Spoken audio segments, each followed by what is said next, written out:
Hello there, and welcome to the Sleepless Scientist, a quiet place in the cosmos where your thoughts can slow down, your breathing can soften, and knowledge becomes something gentle enough to rest beside.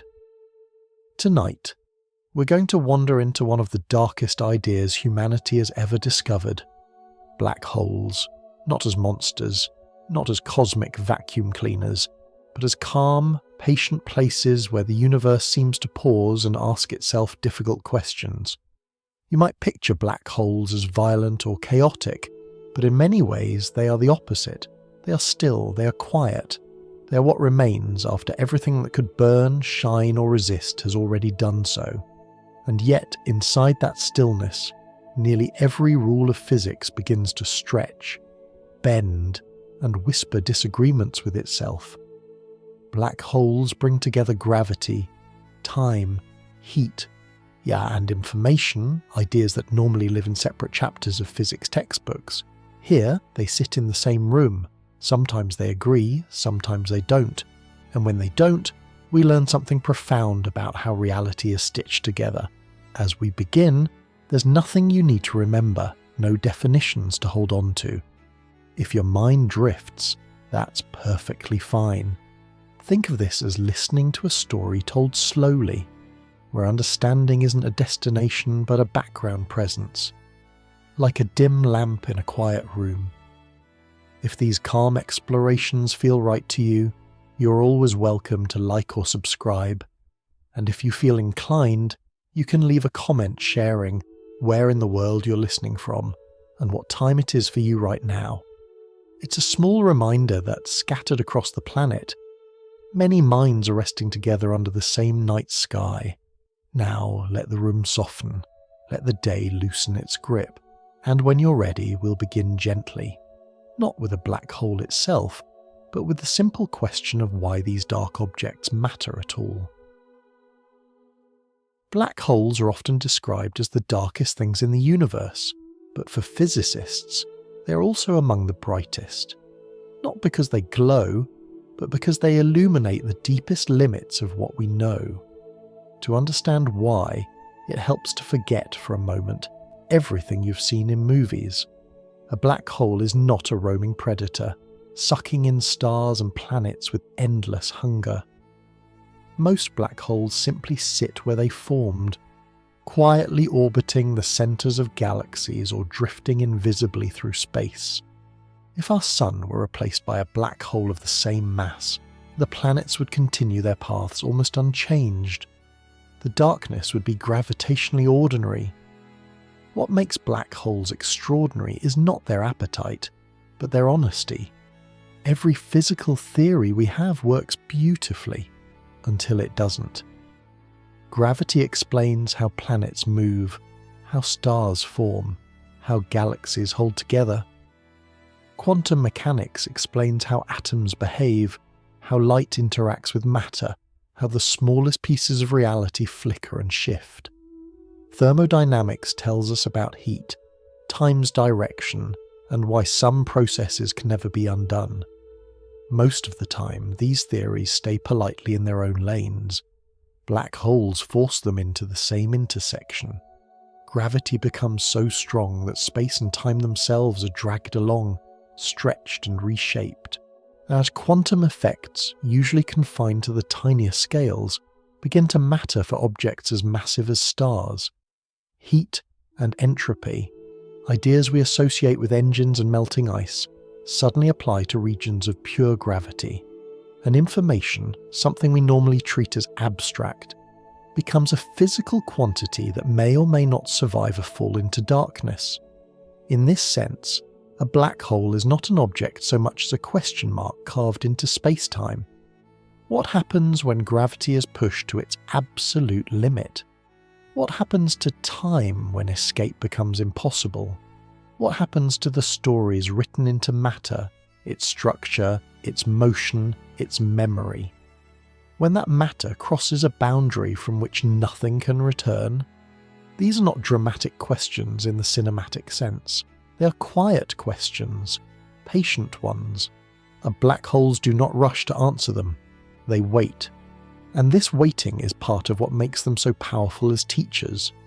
Unlike explosions or collisions, black holes are remarkably stable. Once formed, they can persist for timescales far longer than the current age of the universe. They sit there unchanging, allowing physicists to study extreme gravity without the distraction of constant motion. They are laboratories that do not require walls, instruments, or power sources, only careful thought and distant observation. For a long time, black holes existed only on paper.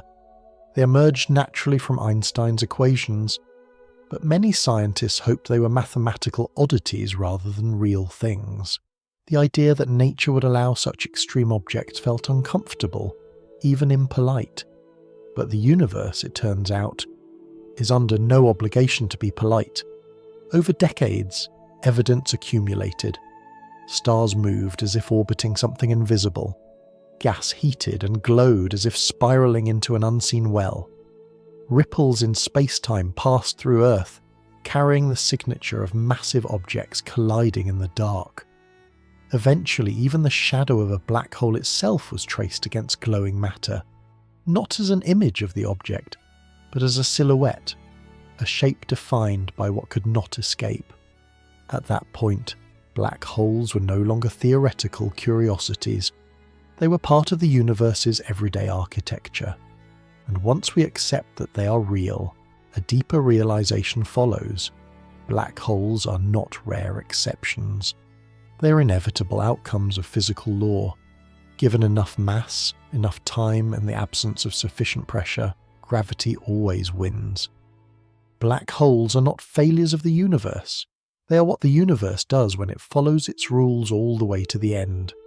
This is why physicists keep returning to them, not because black holes are exotic, but because they are honest.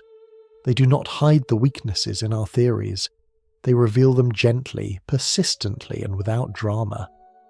In the sessions ahead, we'll move slowly through the ideas that gather around black holes, how stars collapse, how quantum rules resist and then ustup, how time behaves near boundaries it cannot cross, and how even darkness may eventually fade away. There is no rush. Each idea will arrive when it's ready, like a thought drifting into awareness just before sleep. For now, it's enough to hold on to one simple idea. Black holes matter because they show us where our understanding is strongest and where it quietly runs out.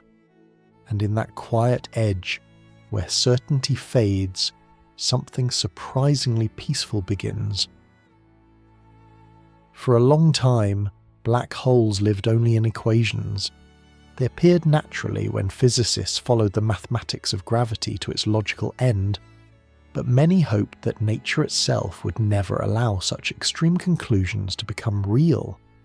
It felt more comfortable to believe that something, somewhere, would intervene before collapse went too far.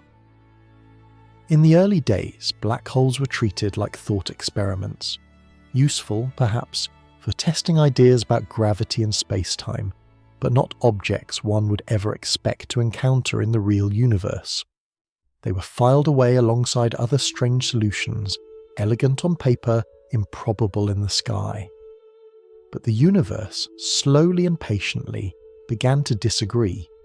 The first hints came not from seeing black holes directly, but from watching how other things moved. Astronomers noticed stars orbiting something invisible at the centres of galaxies. These stars moved too fast along paths too tight, as if pulled by an enormous mass that emitted no light at all. Whatever sat at the centre had the weight of millions, even billions of suns, yet occupied a region smaller than our solar system. At first, alternatives were proposed. Perhaps these were dense clusters of faint stars, perhaps exotic forms of matter. But over time, each alternative quietly failed. Star clusters would scatter and collapse. Exotic matter would glow or decay. The invisible masses remained stable, compact, and dark. Elsewhere, in binary star systems, something equally strange appeared. One visible star would orbit an unseen partner, and as gas from the visible star spilled toward this hidden companion, it heated up, glowing fiercely in X-rays before vanishing. The light didn't come from the object itself, but from matter just before it crossed a boundary and disappeared from view. It was like watching leaves swirl around a drain you could not see. These observations didn't show black holes directly. They showed their influence. Gravity, after all, does not need light to announce itself. It leaves fingerprints in motion, in heat, in rhythm. Still, for some, doubt remained. Seeing effects is not the same as seeing the thing itself. That changed in the quietest possible way. In 2015, detectors on Earth felt a faint stretching and squeezing of space itself, not from an earthquake, not from a passing truck, but from a collision that had occurred more than 1 billion years ago, far across the universe. Two black holes had spiraled together, merged, and settled into one. The energy released did not arrive as light, but as a gentle shiver in the fabric of space-time. These ripples, called gravitational waves, were not dramatic bursts. They were subtle, rhythmic distortions, passing through Earth unnoticed by every living thing. Only instruments designed to measure changes smaller than the width of an atomic nucleus could detect them. And yet, encoded in those faint signals was a clear story. Massive objects had danced, collided, and settled, exactly as black holes were predicted to do. Gravity had spoken without photons. A few years later, another quiet milestone arrived.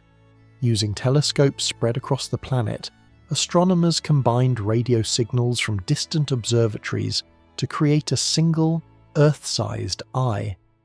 This technique did not capture a photograph in the traditional sense. Instead, it reconstructed an image from patterns of interference, turning faint radio whispers into a picture. What emerged was not a glowing object, but a shadow, a dark region surrounded by a ring of light, formed as hot gas orbited at nearly the speed of light before falling inward. The darkness itself was not the black hole, but the absence left behind when light could no longer escape. The shadow matched, with remarkable precision, what gravity predicted a black hole should look like. It was not a portrait, it was a silhouette, but it was enough. This moment marked a shift, and black holes were no longer just inferred. They were imaged, not as things, but as boundaries, places where seeing ends. What's remarkable is how indirect all of this remains. Even now, no telescope sees a black hole directly. We never watch matter cross the final edge. We never receive a signal from inside. Everything we know comes from behavior just outside, from motion, heat, light bending, and space-time trembling. In a way, this is fitting. Black holes are not objects you look at. They're objects you reason toward. This indirectness is not a weakness, it is a strength. It forces science to be careful, patient, and humble. Every conclusion must be drawn from consequences, not appearances, from effects, not declarations. And through this careful watching, a deeper realization settles in. Black holes are not rare accidents. They are common. They form wherever massive stars end their lives, and they grow quietly at the centers of galaxies, shaping how stars are born, how gas flows, how galaxies evolve. They are not interruptions in cosmic history. They are part of its structure. The universe is not mostly light. It is mostly invisible influence.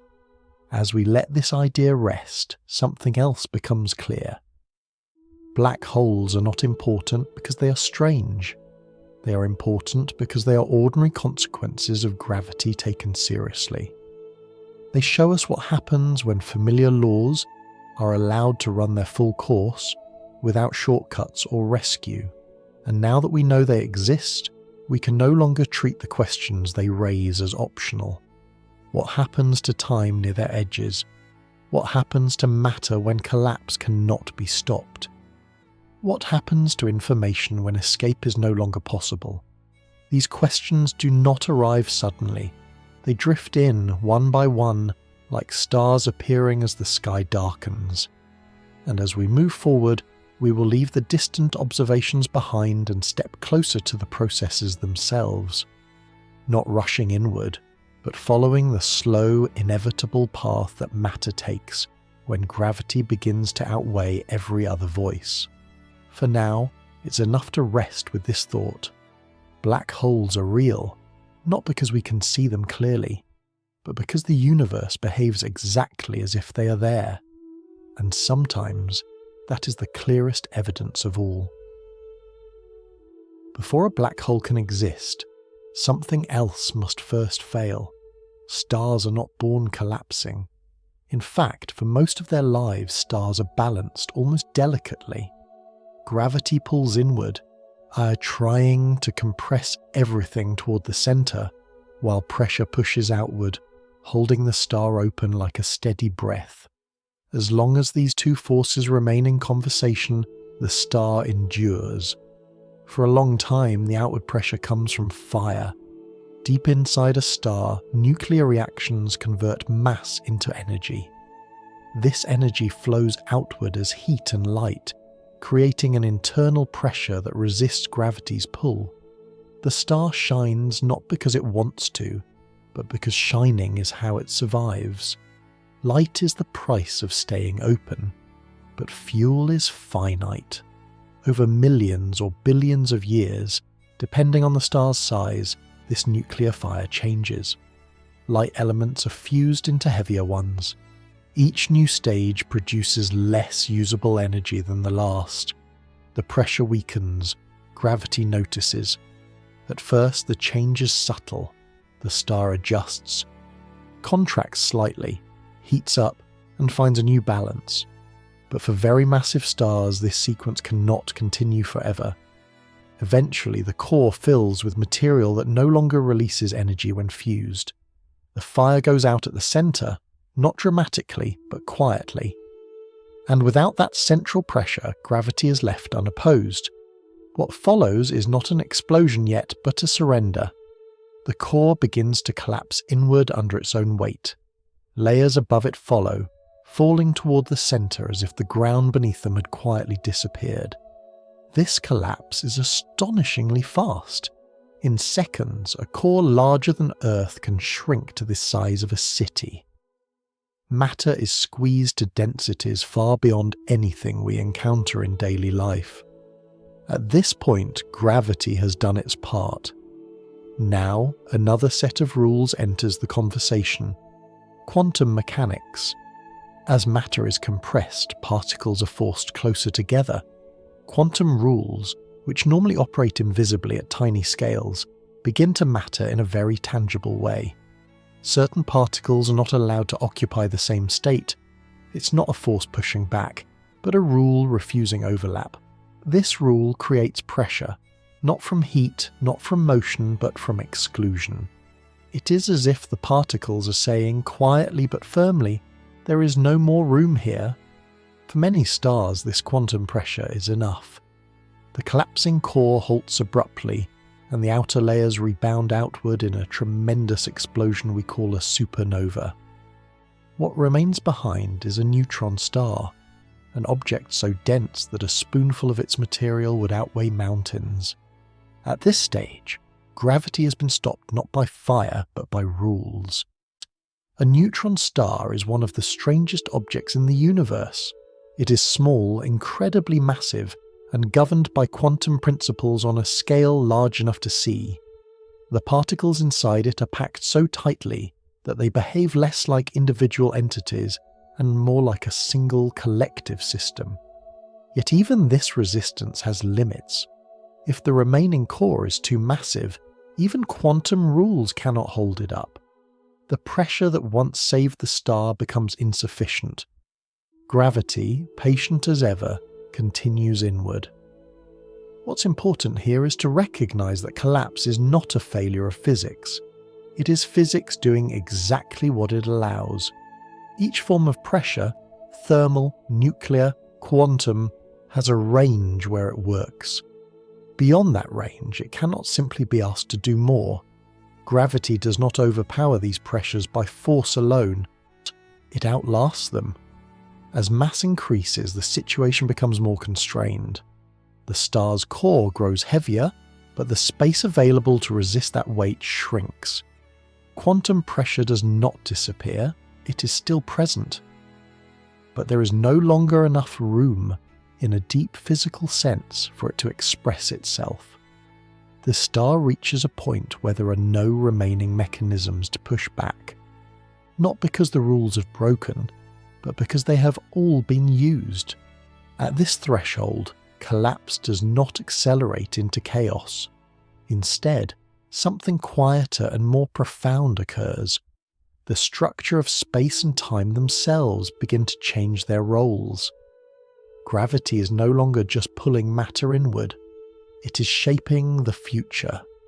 From the outside, this process can look sudden, but from the inside, it is simply the continuation of a long story. A story that began when the star first lit its fire, spent its fuel, negotiated with gravity, and finally exhausted every possible compromise. This is the moment when the idea of a black hole becomes unavoidable.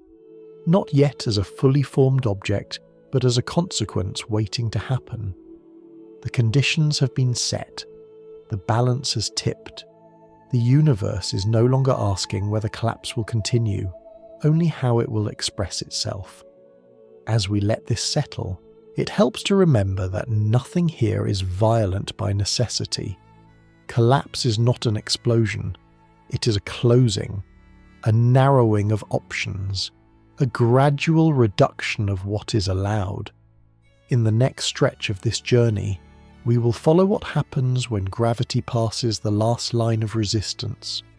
Not abruptly, not theatrically, but with the same quiet persistence that brought the star to this point. For now, it's enough to rest with this image, a star that burned for ages, held itself open with light, and then, when no more pressure could be summoned, allowed gravity to finish the story it began. When gravity compresses matter far enough, it reaches a point where familiar ideas like heat and motion are no longer the main source of resistance. At that depth, something more subtle takes over. Not a push, not a shove, but a rule. This rule comes from quantum mechanics, and it has nothing to do with strength in the usual sense. It has to do with permission. Certain particles, the ones that make up most ordinary matter, are not allowed to crowd into the same condition. They can sit close together in space, but they cannot share the same internal arrangement. It's as if each particle carries a quiet insistence on having its own identity, its own place in the cosmic bookkeeping. When a collapsing stellar core squeezes matter tighter and tighter, these rules begin to matter in a very tangible way. Particles are forced into increasingly confined spaces. Their freedom to move around shrinks, and as that freedom disappears, the rules push back, not by force, but by refusal. This refusal creates pressure. It's important to notice how strange this is. The pressure holding up a neutron star does not come from heat. It does not come from motion or turbulence. It comes from the simple fact that nature does not allow certain overlaps. The particles resist being compressed further because there is no longer any allowed way for them to arrange themselves comfortably. A neutron star is the result of this standoff. Imagine compressing the mass of the Sun into a sphere roughly the size of a city. Every atom is crushed. Electrons are forced into protons, creating a sea of neutrons packed shoulder to shoulder. The entire object becomes, in a sense, one enormous quantum system. Not a collection of individual particles, but a single, coordinated structure governed by shared rules. This is why neutron stars behave less like rocks and more like notes in a chord. Change one part, and the whole object responds. One of the most counterintuitive features of neutron stars is that adding mass makes them smaller. This seems backwards. In everyday experience, adding weight makes things larger or more spread out. But here, more mass means stronger gravity, and stronger gravity means tighter confinement. To understand why this doesn't immediately lead to collapse, it helps to think not just about space, but about the freedom of motion available to particles. When particles are confined to smaller regions of space, their possible motions become more extreme. They are forced into higher energy states, moving faster, vibrating more intensely, not because they are heated, but because the rules leave them no alternative. This increase in motion contributes to pressure, even in the absence of temperature. In this way, resistance to gravity is not located in space alone, but in a deeper accounting of possibilities. As space shrinks, motion expands. As positions become limited, momentum grows more intense. The star survives by redistributing freedom from where it is lost to where it is still allowed. For a while, this works beautifully. Neutron stars are among the most stable objects in the universe. They spin, sometimes hundreds of times per second, sending beams of radiation across space with metronomic precision. They persist for millions or billions of years, quiet monuments to the power of quantum rules. But even this resistance is not infinite. There is a maximum mass a neutron star can support. Beyond that point, no rearrangement of motion, no redistribution of quantum freedom can compensate for the inward pull of gravity. The rules have been stretched as far as they will go. What happens then is not that quantum mechanics breaks, it is that it runs out of options. The particles inside the star are already occupying the most extreme allowed states. There is no higher arrangement left to move into without violating the rules entirely. The pressure remains, but it cannot grow any stronger. Gravity, meanwhile, continues to deepen as mass increases. This is a crucial idea, and it's worth letting it settle. Black holes do not form because quantum mechanics fails. They form because quantum mechanics succeeds, completely, consistently, and still cannot prevent collapse beyond a certain point. Every rule has been followed, every resistance has been applied, and yet gravity remains. At this threshold, the star is no longer negotiating, it is transitioning. The object that emerges from this transition is not immediately dramatic. There is no sudden disappearance, no instant swallowing of light. Instead, the structure of the star continues to compress, and with it, the very meaning of distance and time begins to change. From the outside, this process can appear deceptively simple. The star shrinks, its gravity strengthens. Eventually, something unseen forms around it, a boundary that marks a new regime entirely. But from the inside, what is happening is more profound. The future itself is narrowing. Paths that once led outward are closing. Motion that once allowed escape now points in only one direction. This is the quiet birth of inevitability. Before we cross that boundary, it's important to appreciate what has already happened. A neutron star represents the universe using its most subtle rules to resist its most relentless force. It is a reminder that reality is not held together by strength alone, but by structure, by constraints, or by permissions quietly enforced. And when those permissions are exhausted, gravity does not rage, it simply continues. As we move forward, we will follow that continuation, not as a catastrophe, but as a transformation, a shift in what it means to move, to fall, and to exist within space-time itself. For now, let this image rest, an object held up not by fire or motion, but by rules so fundamental that they shape the very space of possibilities, an object that stands at the edge of what resistance can mean. There is no single instant when a star suddenly becomes a black hole. That idea, while dramatic, belongs more to storytelling than to physics. In reality, the transition happens gradually, through a quiet narrowing of possibilities, until a boundary forms not because something new is added, but because something essential is taken away.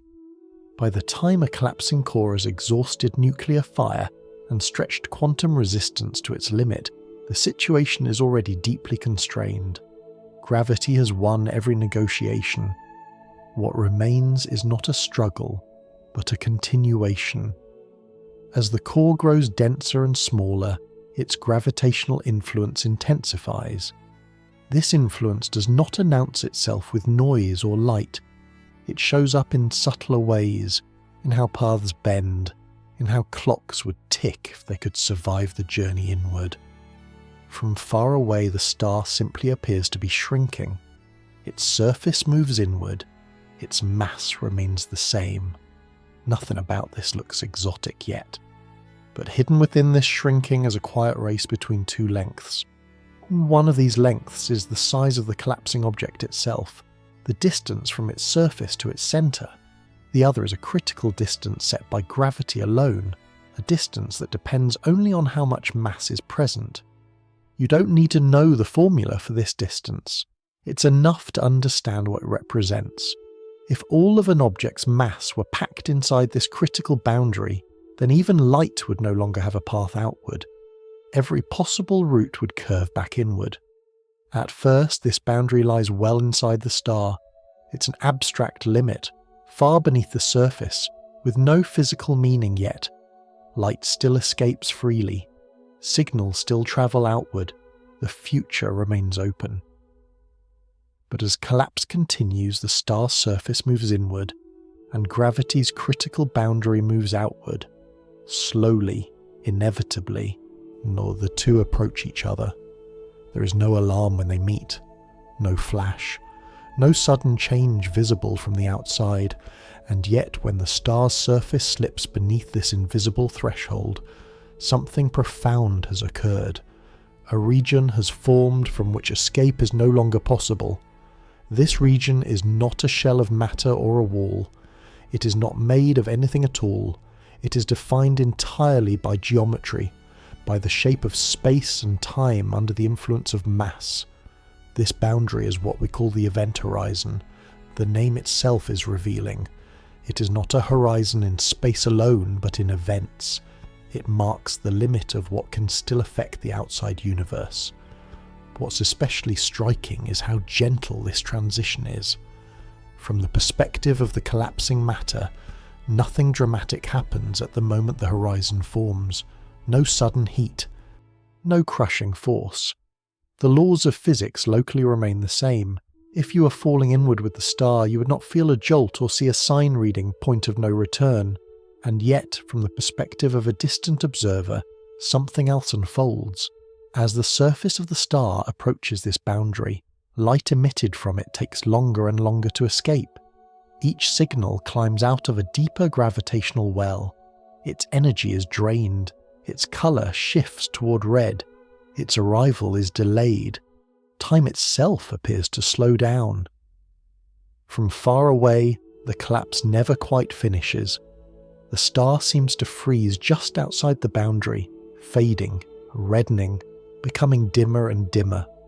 The formation of the horizon stretches out, approaching completion but never quite arriving within the observer's finite time.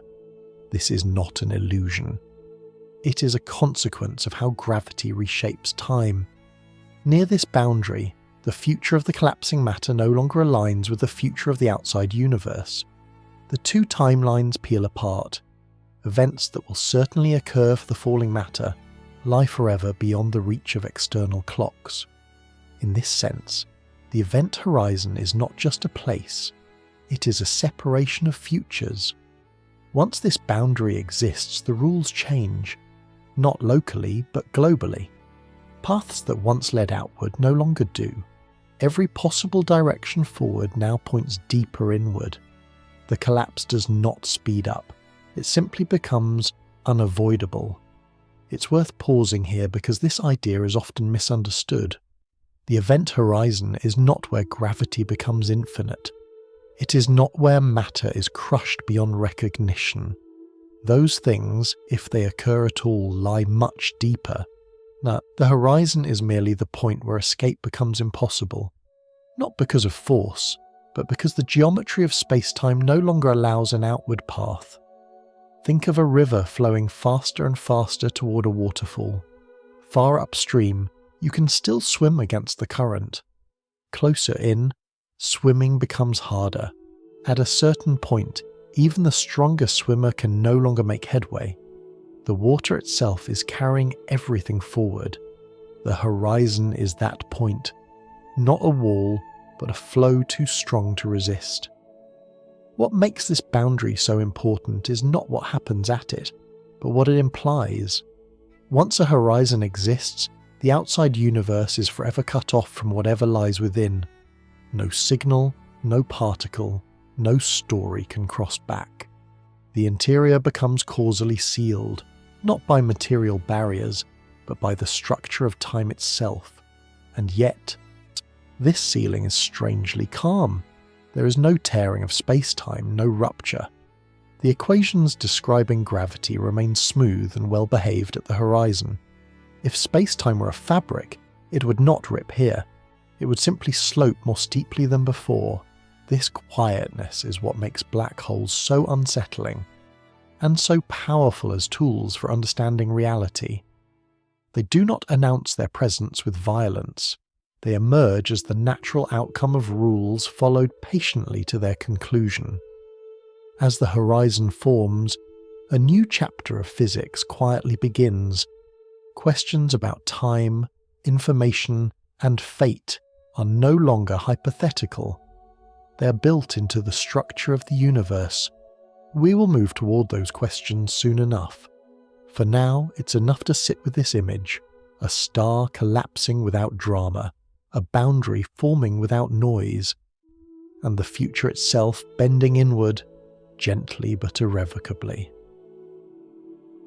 Once the event horizon has formed, nothing dramatic announces its presence. There is no flash of light, no sudden darkness sweeping outward, and yet this invisible boundary quietly reshapes one of the most familiar aspects of existence: time. To understand why, it helps to let go of the idea that time flows the same way everywhere. In everyday life, time feels uniform. Seconds tick forward at the same pace whether we're sitting still or moving slowly. Clocks agree with one another. The future feels shared. But gravity has always had a subtle influence on time, even if we rarely notice it. Clocks closer to massive objects tick more slowly than clocks farther away. This effect is tiny near Earth, but it is real. And it has been measured with great precision. Near a black hole, this gentle effect becomes profound. As you move closer to the event horizon, gravity deepens. Time begins to stretch. A clock held near the boundary would tick more slowly compared to one far away. The closer the clock gets, the more pronounced this difference becomes. From a distant perspective, time near the horizon appears to slow almost to a stop. This leads to one of the most famous and misunderstood ideas about black holes: the notion that time freezes at the horizon. From far away, it truly does look that way. Signals sent outward from near the boundary take longer and longer to arrive. Each one is weakened, delayed, and redshifted until it fades into darkness. The final moments before crossing the horizon never seem to quite reach the outside world. The process stretches on endlessly, approaching completion but never finishing within any finite external time. But this does not mean that time stops in an absolute sense. For someone falling inward, time flows normally. Their clock ticks steadily. Their thoughts proceed in sequence. They cross the boundary without noticing anything unusual at that location. The laws of physics around them remain familiar. Nothing locally marks the moment of crossing. This difference is not a contradiction. It is a consequence of perspective. Time is not a universal river flowing at the same speed everywhere. It is more like a landscape shaped by gravity, with slopes and valleys that determine how fast it moves relative to other places. Near a black hole, the landscape becomes extremely steep. The event horizon marks the place where this steepness becomes absolute. Beyond this boundary, all possible future paths point inward. This is not because gravity pulls harder in a conventional sense, but because the structure of space-time itself has changed. What once counted as a direction in space becomes a direction in time. Moving inward is no longer optional. It is as unavoidable as moving forward into tomorrow. This is why the event horizon is best understood not as a surface in space, but as a boundary in time. Outside the horizon, the future is open. You can choose paths that lead outward or inward. Inside, the future is constrained. Every possible continuation leads deeper toward the center. There is no longer a route that leads back to the outside universe, just as there is no route that leads back to yesterday. It's important to notice how gentle this transition is. There is no sudden spike in force at the horizon, no crushing pressure, no violent distortion. The equations describing space-time remain smooth and calm at this boundary. In a mathematical sense, nothing singular happens there at all. The drama is not in the experience, but in the consequences. Once inside, signals cannot return. Information cannot escape. The outside universe loses causal contact with whatever lies beyond. This separation is permanent, not because of a wall or barrier, but because the notion of later has changed. This idea often leads to confusion. If nothing special happens at the horizon, how can it be so important? The answer lies in understanding that importance does not always come from local events. Sometimes it comes from global structure. We consider the moment when night turns into day. There is no sharp line on the ground where darkness ends and light begins, and yet sunrise matters profoundly. It reshapes the entire day that follows, even though nothing locally announces the transition. The event horizon is like that, locally unremarkable, globally transformative. Another way to think about it is in terms of communication. Outside the horizon, events can still influence the rest of the universe. Inside, they cannot. The horizon marks the edge of shared history. Beyond it, stories continue, but they are written in a language the outside can no longer read. This separation raises subtle questions. If the outside world never sees anything cross the horizon, does the black hole ever truly form? If time stretches infinitely from one perspective, can an event be said to occur? The answer depends on which clock you trust. Physics allows multiple valid descriptions of the same process depending on perspective. Neither is more real than the other. What matters is that they agree on observable outcomes, and in this case, both descriptions agree that once the horizon exists, escape is impossible. This is one of the lessons black holes teach us again and again. Reality does not always come with a single, absolute narrative. It offers consistent stories, not unique ones. As we move deeper into this subject, this idea will return. Time, information, and causality will repeatedly challenge our intuition, not by breaking rules, but by following them too faithfully.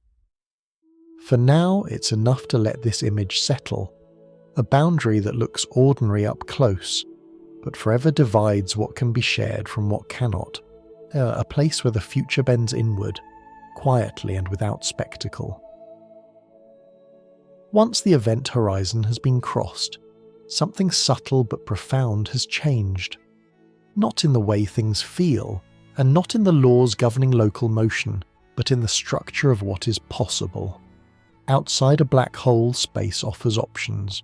You can move forward or backward, left or right, up or down. You can linger in place or change direction.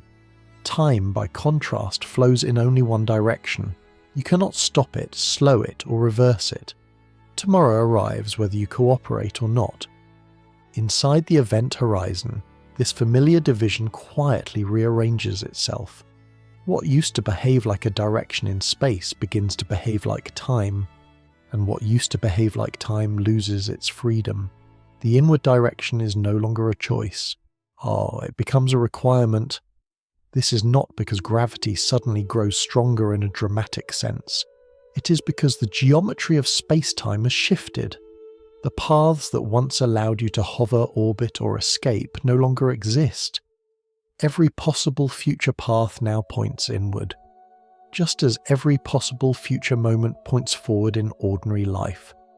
To say it another way, inside the horizon, falling toward the center is as unavoidable as aging. This is one of the most counterintuitive aspects of black holes, and also one of the calmest. There is no rushing wind, no crushing wall, no moment of panic built into the physics. There is simply a narrowing of futures until only one remains. From the perspective of someone falling inward, nothing announces this change. Their clock ticks normally. Their body feels no special strain at the horizon. If the black hole is large enough, tidal forces at that boundary are gentle, almost imperceptible. The crossing feels unremarkable. And yet, despite this normality, something absolute has happened. The outside universe has slipped into the past in a way that cannot be undone. Signals sent outward no longer have meaning. Light aimed away from the center still travels forward locally, but forward itself now points deeper in. This is why it is misleading to think of the singularity as a place hidden at the center of the black hole. It is more accurate to think of it as a moment in the future. Inside the horizon, the singularity lies ahead the way tomorrow lies ahead of today. You do not fall toward it in the sense of choosing a direction. You approach it simply by continuing to exist. Every second that passes brings it closer, yet not because you are moving faster, but because time itself is carrying you there. This shift explains why escape is impossible without invoking any dramatic force. You cannot choose to stop moving toward the singularity any more than you can choose to stop moving into the future. The prohibition is not energetic, it is structural. There is a strange, quiet dignity in this. Black holes do not trap by violence, they trap by geometry. They do not seize matter and crush it outwardly. They reshape the stage on which motion and time are defined, and then allow everything to proceed naturally. This also explains why communication fails so completely across the horizon. Communication requires options. It requires the ability to send a signal outward, to influence something beyond your immediate future. Inside the horizon, no such option exists. All influence flows inward, along the same unavoidable direction. It is worth pausing to appreciate how different this is from the images we often carry. There is no central pull dragging everything faster and faster. There is no last-minute struggle against an overwhelming force. Instead, there is a calm, steady continuation of time, just with a destination built in. As you move deeper inside, tidal forces may eventually grow strong. If the black hole is small, they can become intense quickly, stretching and compressing matter in uncomfortable ways. If the black hole is enormous, this stretching happens much later and much more gently. Either way, these forces are secondary. They are details layered on top of a deeper truth.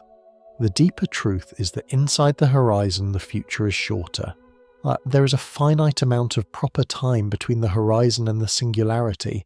No matter how you move, no matter what you do, that time cannot be extended.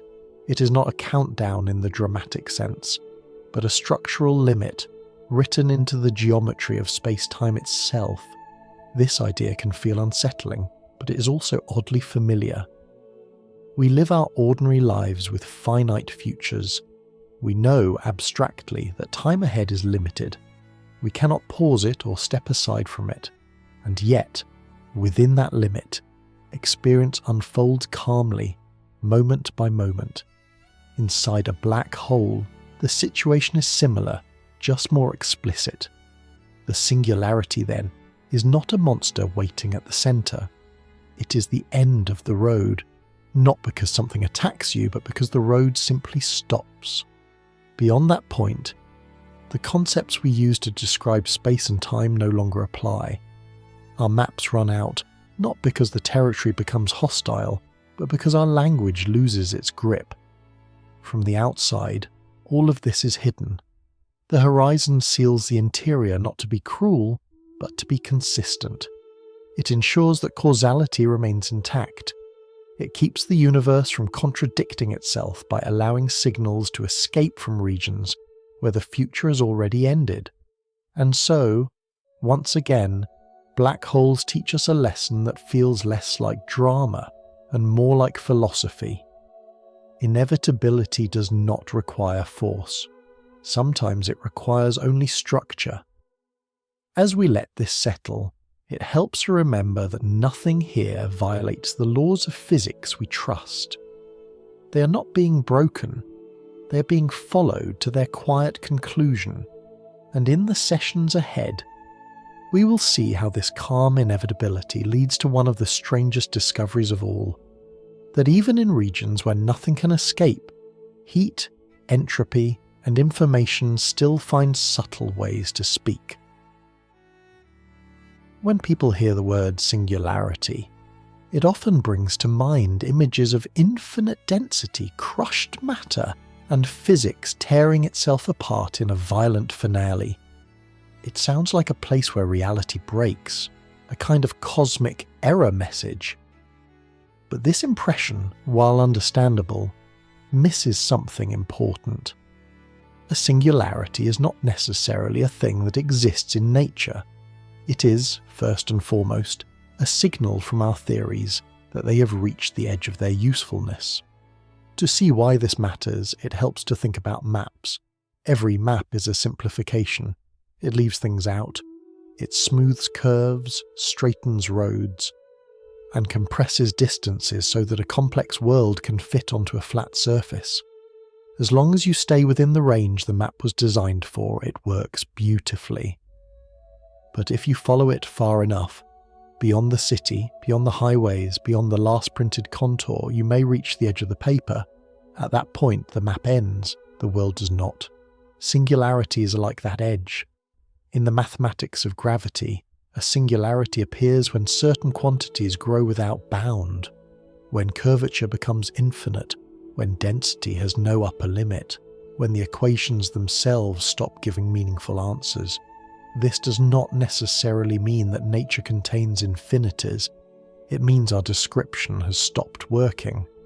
It is important to distinguish between two very different kinds of singular behaviour, because they are often confused, and some apparent singularities are artifacts of how we describe things. They arise from the choice of coordinates, the mathematical labels we use to assign numbers to places and times. Change the labels, and the problem disappears.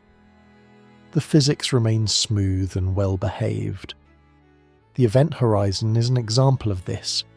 In certain mathematical descriptions, it looks like something dramatic happens there. But when we choose a better way to describe the same region, the drama vanishes. Nothing special occurs locally. The horizon is not a place where physics breaks. It is a place where one particular map becomes inconvenient. The singularity at the centre of a black hole is different. No matter how we relabel the coordinates, no matter how we tilt or stretch the mathematical grid, the equations insist on the same message. Something has gone beyond what the theory can describe. Curvature grows without limit. Paths through space-time come to an end. Time itself appears to stop making sense. This kind of singularity cannot be removed by clever bookkeeping. It is not a flaw in notation, it is a boundary to the theory itself. And this is where the temptation to imagine violence arises. Infinite density sounds catastrophic. Infinite curvature sounds destructive. But these words carry emotional weight that may not belong here. An infinity in mathematics does not always correspond to an infinity in nature. It often corresponds to a missing piece of understanding. Consider temperature. In everyday terms, temperature can rise and fall smoothly. But if you tried to describe absolute zero using an incomplete theory, you might encounter infinities or contradictions. The problem would not be that nature behaves absurdly at low temperatures, but that your description lacks the right tools. The same may be true at the heart of a black hole. The singularity tells us that general relativity, our theory of gravity, is being asked to operate beyond its domain. It was never designed to handle situations where quantum effects, gravity, and space-time structure all demand equal attention. It excels at describing smooth, large-scale curvature. It falters when pushed to the smallest scales and the highest densities simultaneously. In this sense, singularities are not enemies of physics, they are guides. They point to where new ideas are needed. This perspective changes how we think about inevitability. Earlier, we spoke about how the singularity lies in the future of everything inside the horizon. That statement is correct within the language of general relativity, but it does not mean that matter necessarily reaches an actual point of infinite density in any physically meaningful way. What it means is that every path forward, as described by the current theory, leads to a place where the theory no longer applies. And that is a subtle but important distinction. Black holes do not force us to imagine nature doing something impossible. They force us to admit that our current maps are incomplete. They show us where gravity, as we understand it, must eventually make room for something deeper. This is why singularities are often described as signs of incompleteness. They are not predictions of destruction. They're invitations to extend our understanding. There is another quiet implication here, one that often goes unnoticed. If the singularity lies in the future of everything inside the horizon, but never appears in the timeline of the outside universe, then it occupies a strange status. It is unavoidable for those within, yet forever absent from the external record. It exists, in a sense, as a destination that cannot be witnessed. This makes singularities less like objects and more like limits, not places you can point to, but boundaries of description. And boundaries, as we've seen, are a recurring theme in black holes. There is the boundary beyond which escape is impossible, the boundary beyond which time no longer aligns with the outside, and now the boundary beyond which our theories themselves cannot follow. These boundaries do not arrive with noise. They are quiet transitions marked not by explosions but by silence, the silence of equations that no longer speak. As we move forward, we will begin to see something surprising emerge from this silence. When quantum ideas are applied carefully to black holes, new properties appear: temperature, entropy, even slow evaporation. The darkness begins to glow, not violently but gently, and in that gentle glow, the idea of a singularity as an ultimate end begins to soften. It remains a question mark, but no longer a threat. For now, it's enough to rest with this understanding. Singularities do not tell us that reality is broken. They tell us that our understanding is unfinished, and unfinished things, when approached patiently, often turn out to be the most interesting of all. Let's start. For something defined by darkness, a black hole carries an unexpected quality. It has a temperature. This idea is not intuitive. Temperature is something we associate with motion, atoms jostling, molecules vibrating, energy being shared from one place to another. A black hole, by contrast, seems perfectly still. Nothing escapes, nothing radiates, nothing stirs the darkness. And yet, when we look carefully, the universe tells a quieter story. The key to this story lies not inside the black hole, but just outside its boundary. The region near the event horizon is not empty, even when it appears calm. It is filled with fields, subtle structures that exist everywhere in space, even in complete vacuum. These fields are usually silent, their activity too small to notice. But near a black hole, the shape of space-time itself begins to stretch and tilt these fields in unusual ways. The event horizon is not a surface made of matter, but it behaves like a divider between different notions of time. On one side, futures are shared with the rest of the universe. On the other, they are not. This split creates a gentle imbalance in how the fields arrange themselves. Out of that imbalance comes something remarkable, a faint glow. Not a glow you could see with your eyes, not a beam or a flash, but a slow, steady release of energy that looks, from far away, exactly like heat. The black hole behaves as if it has a temperature, even though nothing inside it is burning. It helps to think of this not as radiation being emitted from a spot, but as a global effect, something that arises from the overall shape of space-time. The horizon changes how time flows, and that change alters how the fields near it behave. The result is a gentle leakage of energy outward, as if the geometry itself were exhaling. This phenomenon is often misunderstood through simplified imagery, like pairs of particles popping in and out of existence right at the horizon. While such pictures can be helpful at a very basic level, they can also be misleading. The true process does not depend on tiny events happening at a precise location. It depends on the way the entire region near the horizon is structured. In this sense, the radiation is not produced at the horizon. It is produced because the horizon exists. Another surprising aspect of this effect is who experiences it. For an observer far away, the black hole appears to emit a steady thermal signal. It has a temperature.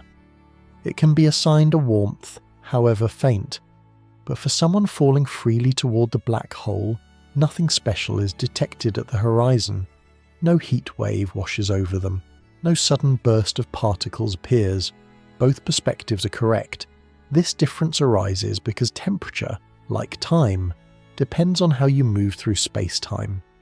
An observer hovering far away experiences the horizon as a boundary where time slows dramatically. An observer falling freely does not. The fields respond differently to these two experiences, and what one observer interprets as heat, another experiences as emptiness. This may sound strange, but it is not unique to black holes. Even in flat space, motion can change what you perceive as warmth, accelerate through empty space in a particular way, and you would begin to detect a faint temperature where none existed before.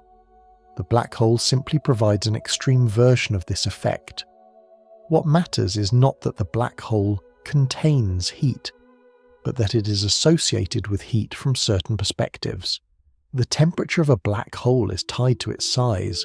Smaller black holes are warmer, larger ones are colder. This too feels backward. In everyday life, larger objects often hold more heat. But here, the temperature reflects how sharply space-time curves at the horizon. A small black hole bends space-time more abruptly. A large one does so more gently. For a black hole as massive as the one at the centre of our galaxy, this temperature is incredibly low, far colder than the background glow of the universe itself. It is a whisper beneath a whisper, completely drowned out by other forms of radiation. But the fact that it exists at all is what matters. It tells us something profound. If a black hole has a temperature, then it participates in thermodynamics. It can exchange energy. It can, in principle, cool down or warm up. And that means it cannot be perfectly eternal. This realization marks a turning point. Black holes are no longer timeless prisons of matter. They become dynamic objects, however slowly they change. The darkness is not absolute. It is patient. What's especially striking is how little drama accompanies this revelation. There is no explosion of insight, no violent contradiction. The equations of gravity and the principles of quantum fields simply agree on a quiet conclusion. Horizons glow, not brightly, not loudly, but enough to matter. As we sit with this idea, it's worth noticing how it reshapes the story we've been telling. Until now, black holes have felt like endpoints, places where collapse finishes and nothing else happens. Temperature changes that. It introduces the possibility of evolution, however slow. It hints that even the darkest regions of the universe are not entirely frozen. And importantly, this glow does not require us to imagine anything exotic happening inside the black hole. It arises entirely from the outside description, from how space-time and fields interact near a boundary. The interior remains hidden, and yet the exterior speaks. This is one of the recurring themes of black holes. Boundaries matter, horizons carry information. Geometry itself becomes active, expressive, almost communicative. We don't need to rush to conclusions. The temperature is faint. The timescales involved are enormous. Nothing about this discovery threatens the calm persistence of black holes as cosmic features. But it does gently open a door. If black holes have temperature, then they have entropy. And if they have entropy, then they are part of the same thermodynamic story as everything else in the universe. A story about spreading, balance, and the slow unfolding of time. We'll follow that story next without hurry. For now, it's enough to rest with this quiet surprise. Even in the deepest darkness, there is a trace of warmth, arising not from fire, but from the shape of time itself. Once we accept that a black hole has a temperature, a quiet consequence follows. Anything with a temperature can lose energy. And anything that loses energy given enough time will change.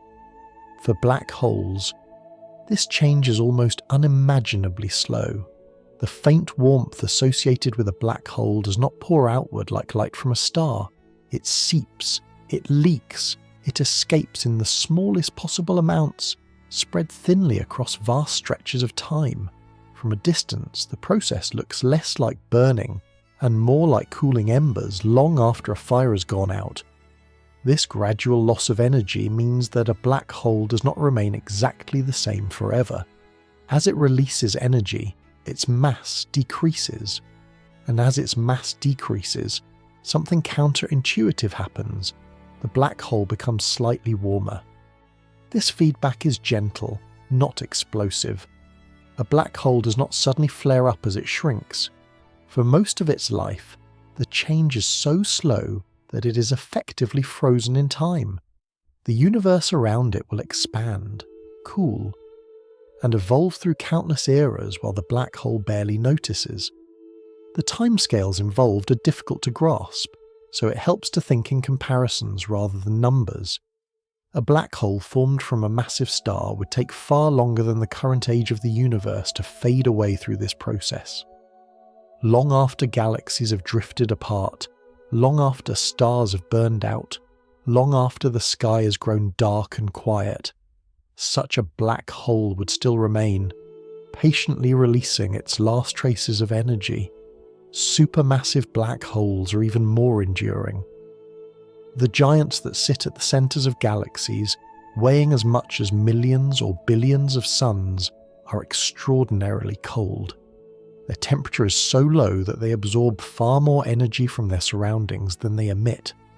For them, evaporation is not just slow, it is postponed. In the present universe, these enormous black holes are still growing, feeding gently on surrounding matter and background radiation. Their eventual fading belongs to a future so distant that it barely fits within ordinary imagination, and yet, despite this patience, the process itself is inevitable. If the universe continues to expand and cool, there will come a time when the background glow of space drops below the faint warmth of even the largest black holes. At that point, the balance will reverse. Absorption will give way to emission, and the slow unwinding will begin. This idea can feel unsettling at first.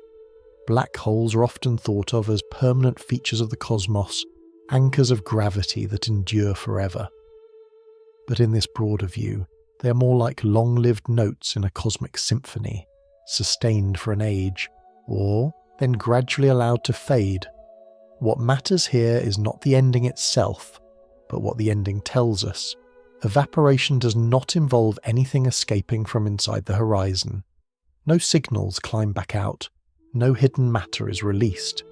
The process unfolds entirely at the boundary, shaped by how space-time and quantum fields interact near the edge. The interior remains sealed. The horizon remains a horizon. The slow loss of mass reflects a global change, not a breach. As the black hole shrinks, the curvature near its boundary grows sharper. The geometry tightens. The faint warmth becomes slightly stronger. But this strengthening happens only near the very end of the black hole's life, after spans of time so long that language struggles to describe them. For most of its existence, a black hole is stable, quiet, and unchanging. The drama often associated with evaporation belongs only to the final moments, far beyond anything the current universe will witness. There is something oddly comforting about this. In everyday life, change often feels rushed. We experience decay, loss, and endings as sudden and disruptive. The evaporation of a black hole offers a different picture, one where change is slow enough to feel almost timeless, and endings arrive without urgency. This perspective also reshapes how we think about permanence. Black holes are not eternal objects standing outside the flow of time. They are part of the same thermodynamic story as everything else. They participate in the gradual spreading and balancing of energy that defines the universe as a whole. Even the darkest regions are not exempt. This realization invites a quiet shift in how we view the cosmos.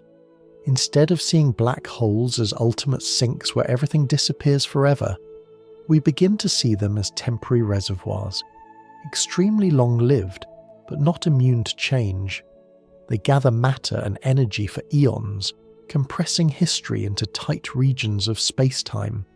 And then, over durations that dwarf human comprehension, they return that energy to the universe in the faintest possible way. It is not recycling in any practical sense. It is more like a slow exhale after a very long breath. What makes this especially profound is that nothing about this process feels violent. There is no final explosion built into the laws themselves. The universe does not demand fireworks at the end. It allows quiet conclusions. As we sit with this image, it becomes clear why black hole evaporation matters, even if it will never be observed directly. It tells us that no structure, no matter how extreme, sits outside the rules governing change and balance.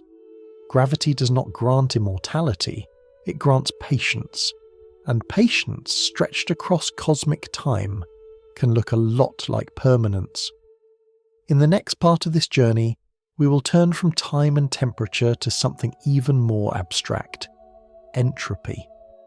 We will see how black holes, once thought to destroy order, turn out to embody it in its most concentrated form. For now, it's enough to rest with the idea that even the deepest darkness is not static.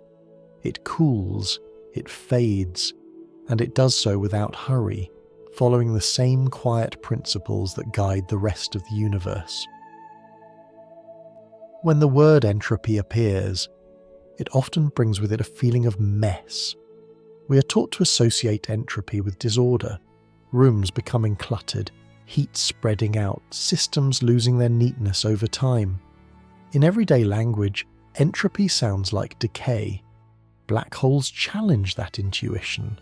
At first glance, a black hole seems like the ultimate act of disorder. Matter falls in, structure disappears, information appears to be lost, everything collapses into darkness. If entropy were simply about messiness, black holes would seem like cosmic junk drawers, swallowing order and leaving confusion behind.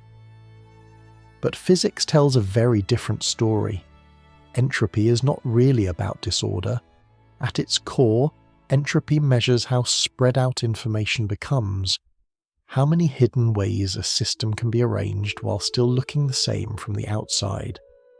A high entropy system is not necessarily chaotic. It is one where information has been distributed so thoroughly that it can no longer be easily accessed. Seen this way, a black hole is not a mess at all.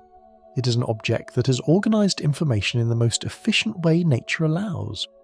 The key insight comes from an unexpected place, the surface of the black hole. In ordinary objects, entropy tends to scale with volume. The more stuff you have inside, the more ways it can be arranged. But black holes break this rule. Their entropy does not depend on what is inside them in any detailed way.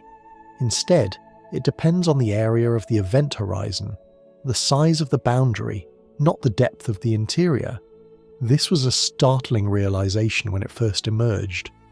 It suggested that all the information associated with a black hole, everything it has ever absorbed, can be accounted for by what is written on its surface. Not written in letters or symbols, of course, written in subtle patterns of geometry, encoded in the shape and behaviour of the horizon itself. This flips our intuition completely. Instead of imagining entropy as clutter hidden inside the black hole, we're invited to imagine it as a perfectly balanced ledger kept at the boundary. Every particle that falls in adds a tiny entry. Every change in mass or spin adjusts the total. Nothing is sloppy. Nothing is vague. The accounting is exact even if we cannot read it. In this sense, a black hole is not the most disordered object in the universe. It is the most ordered one allowed by the laws of physics. This idea becomes even more powerful when we consider the universe as a whole. If you were to add up all the entropy in stars, gas clouds, planets, and radiation, black holes would still dominate the total. They outweigh everything else combined. Most of the universe's entropy is locked into horizons, quietly sitting at the centres of galaxies. This is not because black holes destroy information, but because they store it in the most compact, efficient form possible. Understanding this also resolves a subtle tension that troubled physicists for decades. According to the basic rules of thermodynamics, entropy should never decrease. It can stay the same, or it can increase, but it should not go down. This rule has been tested endlessly in ordinary systems, but black holes seem to threaten it. If matter with entropy falls into a black hole and disappears from view, it might look as though entropy has been removed from the universe. The outside world would seem to become more ordered, not less. This would violate one of the most trusted principles in physics. The solution lies in recognizing that the black hole itself carries entropy. When matter falls in, the area of the horizon increases. The ledger grows. The total entropy of the universe, counting both the outside world and the black hole, still rises. This extended rule is sometimes called the generalized second law, but we do not need the name to understand the idea. The universe keeps its books, honestly. Nothing is erased without being recorded somewhere else. What makes this especially striking is how minimal the description becomes. No matter how complex the object that falls in, a star, a planet, or an entire civilization, the black hole does not need to remember every detail. It needs only to adjust its surface slightly. The richness of the interior story is compressed into a simple change at the boundary. This compression is not loss, it is concentration. There is a quiet elegance in this. Nature does not hoard details unnecessarily, it finds the simplest place to keep them. This perspective also softens some of the fear around black holes. They're not cosmic shredders turning structure into noise, they're extreme organisers, pulling information into its tightest possible form. The horizon becomes a kind of final archive, not chaotic but complete. And yet this clarity raises a deeper question. If all the information about what falls into a black hole is somehow encoded at its surface, what happens when the black hole slowly fades away? If the horizon shrinks and eventually disappears, where does that information go? Entropy assures us that nothing can simply vanish. The ledger cannot be erased. And this brings us to one of the most delicate tensions in modern physics, a tension between gravity, quantum mechanics, and our understanding of information itself. We are now standing at the edge of that question, not rushing toward it, but approaching it slowly with the patience it deserves. For now, it is enough to rest with this reframing. Entropy is not decay, it is bookkeeping. And black holes, far from being sloppy destroyers, are the universe's most careful accountants. By this point in our journey, black holes have already overturned many familiar ideas. They bend time, they blur the line between space and future, they carry temperature, they store entropy with astonishing efficiency. Each of these discoveries felt surprising, but they still fit within a coherent picture. Now we arrive at a question that feels different. It is not about heat, or gravity, or geometry alone. It is about memory. When something falls into a black hole, it carries information with it. Not information in the sense of headlines or messages, but information in the physical sense, the detailed description of how that thing was arranged, how its particles were correlated, how its internal story was written. In ordinary physics, information is stubborn. It can be scrambled, hidden, or spread thin, but it is not supposed to disappear completely. The rules of quantum mechanics are especially strict about this. They insist that if you know the state of a system now, you can, in principle, reconstruct how it was in the past. Black holes seem to challenge that principle. From the outside, anything that crosses the event horizon is lost forever. The details of what fell in, its structure, its history, its unique pattern, are no longer accessible. All that remains visible is the black hole's mass, its spin, and its overall charge. Everything else seems erased. At first, this did not seem like a problem. After all, many things in physics are hidden behind practical limits. We cannot track every molecule in a cup of coffee, but we do not say the information has vanished. It has simply become inaccessible. But black holes introduce a stronger claim. The horizon does not just hide information, it appears to seal it away permanently. And then, as we learned earlier, black holes slowly fade. If a black hole eventually releases all its energy and disappears, what happens to the information that fell in? Does it escape? Does it dissolve? Or does it vanish entirely? Each possibility carries deep consequences. If information truly disappears, then quantum mechanics, as we understand it, is incomplete. One of its most trusted principles would fail in the presence of gravity. This would force a radical rethinking of how reality preserves its past. If information escapes in some subtle way, then black holes are not perfect erasers after all. They are more like complex encryptors, hiding stories temporarily before releasing them in altered form. And if information remains somehow locked forever, even after the black hole is gone, then our understanding of time and causality must be missing something fundamental. This tension is known as the information paradox, but the name can make it sound louder than it is. There's no explosion of contradiction here, no sudden collapse of logic. Instead, there is a quiet discomfort, a sense that two trusted principles are pulling in opposite directions. On one side is gravity, telling us that horizons hide and separate. On the other is quantum mechanics, insisting that nothing truly disappears. What makes this puzzle especially delicate is how slowly it unfolds. The radiation emitted by a black hole looks random. It carries heat, not stories. Early on, there seems to be no trace of what fell in.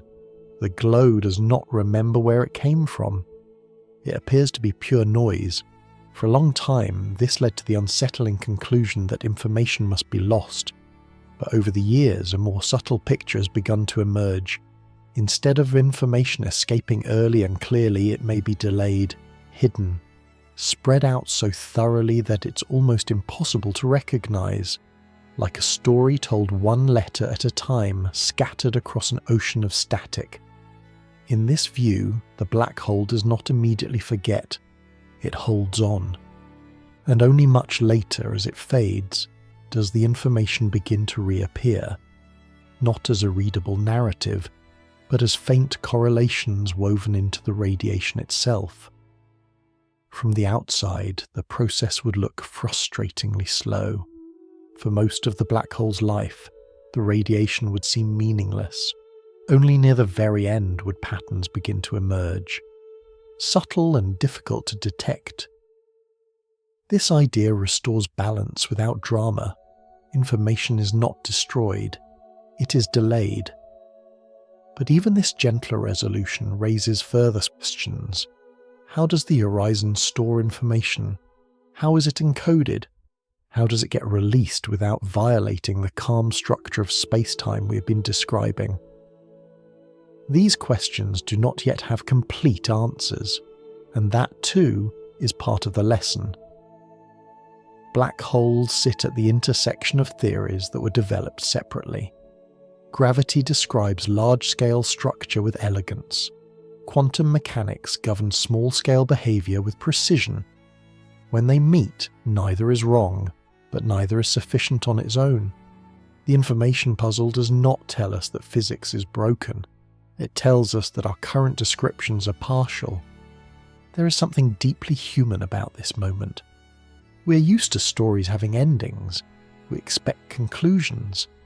But here, nature seems to be asking us to sit with uncertainty, not as a failure but as a feature. Information in this context becomes more than a technical term. It becomes a symbol of continuity, of whether the universe remembers its own past, even when that past falls beyond our reach. As we pause here, it's important not to rush toward resolution. The paradox is not a cliffhanger meant to shock. It is a gentle tension meant to invite patience. In the sessions ahead, we will see how this question leads to one of the most beautiful ideas in modern physics, the suggestion that everything inside a region might be described by what lies on its boundary, that the universe, in some sense, keeps its deepest records on surfaces, not in volumes. For now, it's enough to rest with the question itself. Does information vanish, or does it wait? Black holes do not answer immediately. They hold their silence.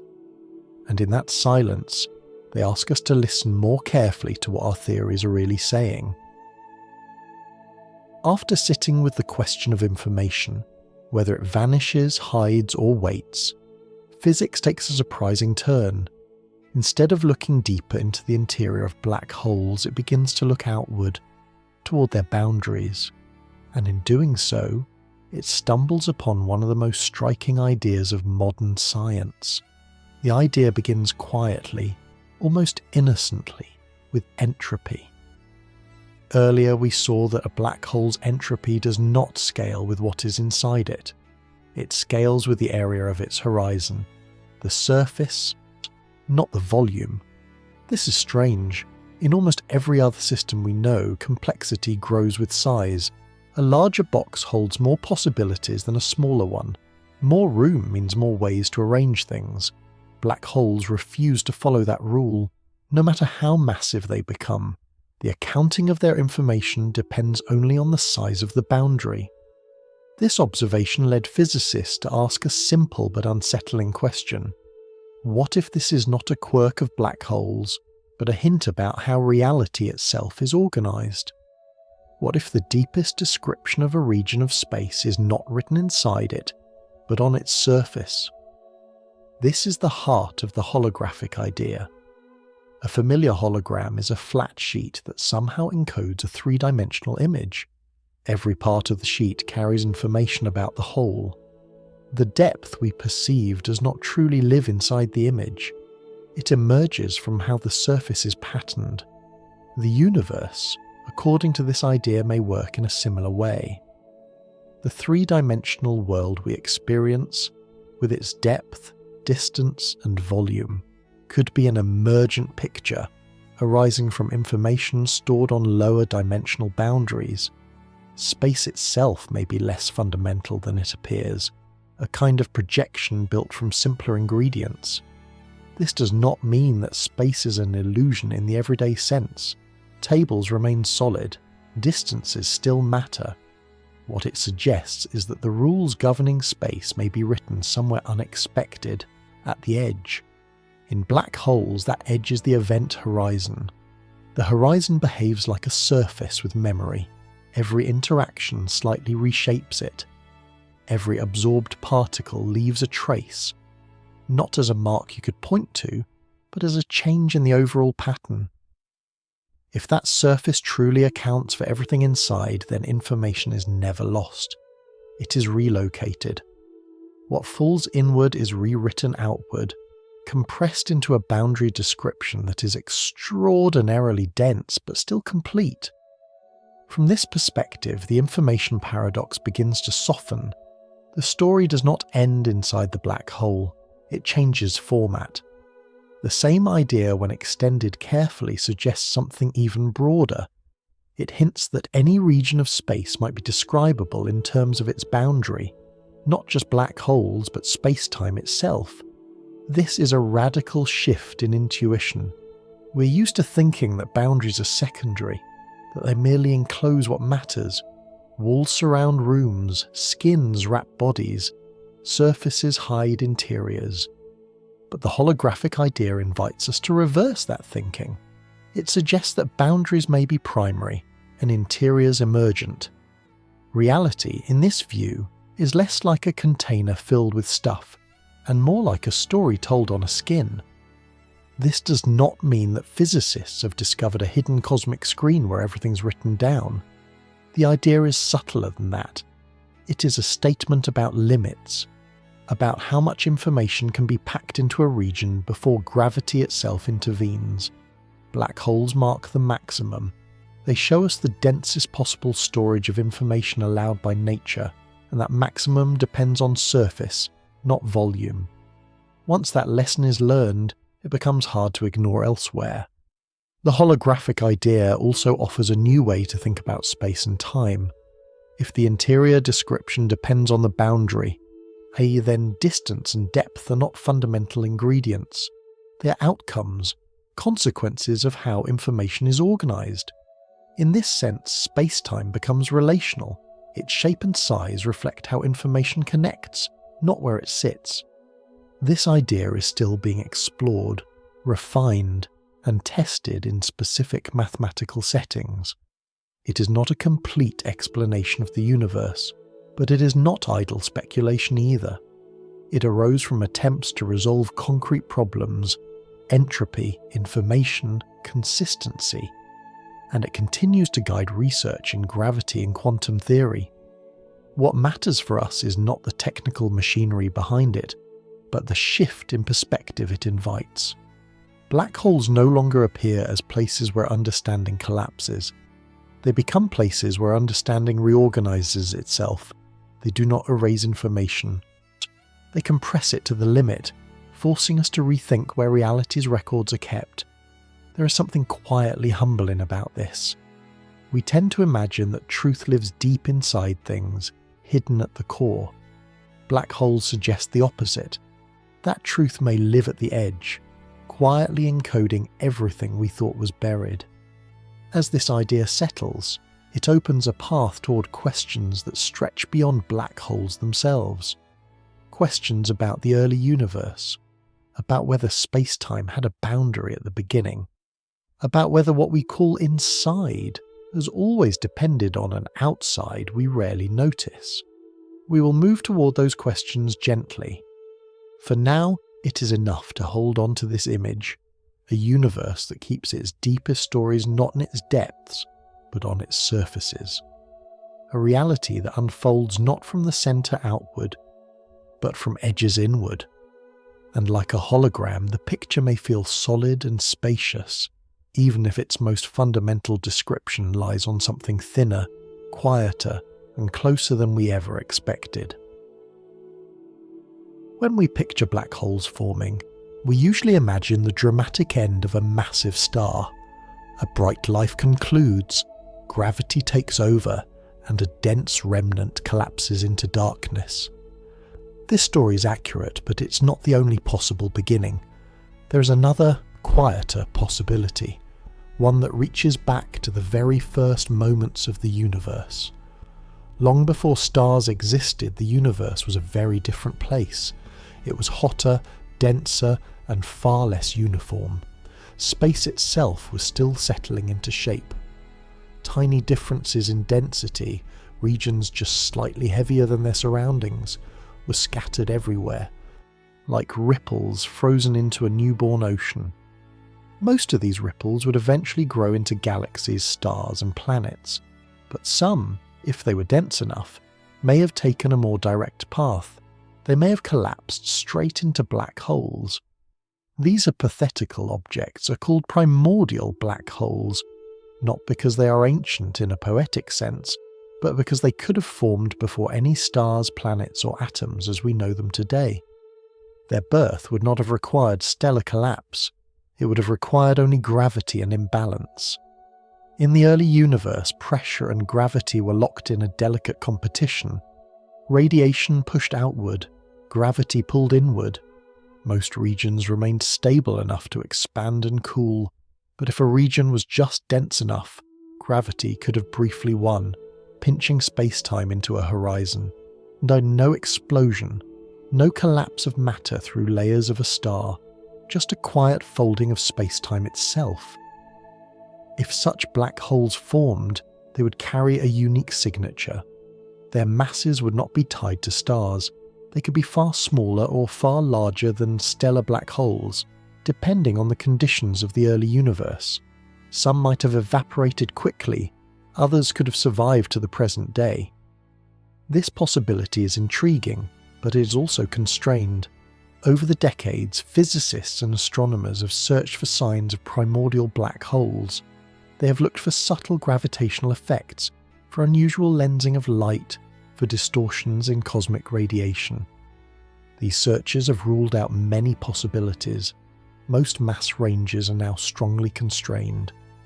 Primordial black holes cannot make up all of the mysterious dark matter that fills the universe. If they exist, they must be rare, or confined to specific mass windows, and yet they remain scientifically valuable. Even a small population of primordial black holes would carry information about the earliest moments of cosmic history, moments otherwise hidden from view.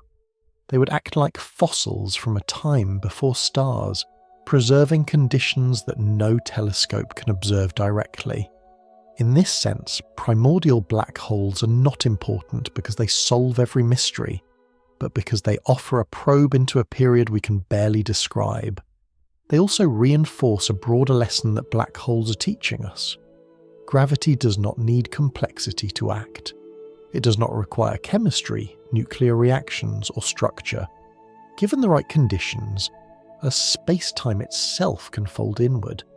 This shifts how we think about black holes. They're not just the endpoints of stellar evolution, they are possible byproducts of space-time dynamics itself. The early universe was a place where such dynamics played out freely.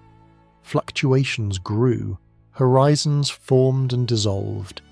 Some regions smoothed out, others may have collapsed. The universe experimented with structure long before it settled into the calmer patterns we see today. This idea connects gently to the themes we explored earlier. If black holes are the most efficient way to store information, then primordial black holes represent information stored extremely early. They would be among the oldest archives in existence, quietly carrying records of the universe's infancy. Whether or not they are abundant, their possibility forces us to take the early universe seriously as a laboratory, not just for particle physics or cosmology, but for gravity itself. And there is another reason they matter.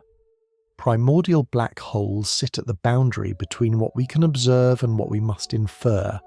They are theoretical objects constrained by observation, not imagined freely. This makes them an ideal bridge between speculation and evidence.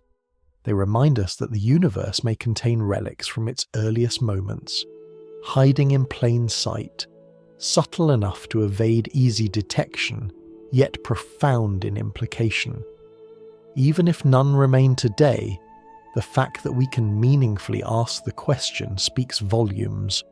It tells us that our theories reach far enough back to describe conditions close to the beginning and precise enough to rule out many possibilities.